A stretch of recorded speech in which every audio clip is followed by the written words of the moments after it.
আমি মারা যাওয়ার পর টিভিতে ধুমধারাক্কা ছবি বা জনগণ দর্শকের কাছে আমার অনেক ছবি রয়ে গেছে, সেগুলো আপনারা যার যার মোবাইল থেকে ডিলিট করে দেবেন।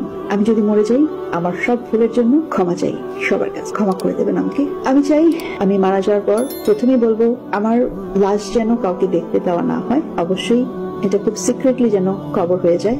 বাংলাদেশের একজন চিত্রনায়িকার আকুতির কথা শুনেছি। তিনি বলেছেন যে আমার মৃত্যুর পরে আমার মুভিগুলো, আমার ভিডিও ক্লিপসগুলো সবাই ডিলিট করে দিবেন।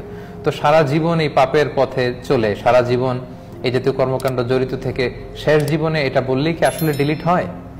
এই সোশ্যাল মিডিয়ার জগতে নিরঙ্কুশ স্বাধীনতা বলতে কিছু আছে? আমি চাইলেই কি আমার ভিডিওগুলো ডিলিট করা যাবে?